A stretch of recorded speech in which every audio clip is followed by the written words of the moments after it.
Record alert, Tanzid Hossain তামিমের নামে আরো একটি নতুন রেকর্ড যোগ হয়ে গেল। ম্যান ইন ফর্ম, যাকে বলে একেবারে dream season. Yes, Tanzid Hossain Tamim তার ড্রিম সিজনটাই কাটাচ্ছে এবার বিপিএল।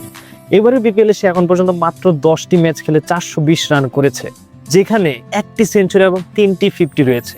তার স্ট্রাইক রেট কত জানেন? একেবারে 150-র কাছাকাছি, এবং 46 এভারেজে সে ব্যাটিং করছে এবারে বিপিএল জুড়েই। যেটা বলছিলাম, তার নামের পাশে কোন রেকর্ডটি যোগ হয়েছে আপনি শুনলে খুবই অবাক হবেন। তানজিদ হোসেন তামিম বাংলাদেশি একমাত্র ব্যাটসম্যান হিসেবে 29টি ছক্কা হাঁকিয়েছে এক আসরে। এর আগে তৌহিদ হৃদয়ের কাছে এই রেকর্ডটি ছিল, গত সিজনে করেছিল সেটি।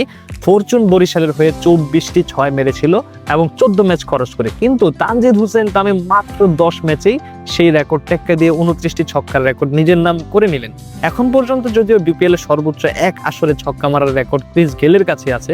ক্রিস গেল 47টি ছক্কা মেরেছিল এক আসরে। সেই রেকর্ডটা ভাঙার জন্য তানজিদ তামিমের আরো কিছু ম্যাচ খেলা প্রয়োজন, কিন্তু খুব সম্ভবত সেটার সুযোগ সে পাবে না, কারণ ঢাকা ক্যাপিটালসের আর মাত্র গ্রুপ স্টেজে 2টি ম্যাচ বাকি রয়েছে। যদি 2টি ম্যাচ খেলে কোনোভাবে তারা পরের রাউন্ডে উঠতে পারে, তাহলে হয়তো বোনস যে কোনো কিছুই হইতে পারে। যাই হোক, আমরা আশা করবো অ্যাজ এ বাংলাদেশি ব্যাটসম্যান হিসেবে সে যেন ক্রিস গেলকেও ছাড়িয়ে যায়।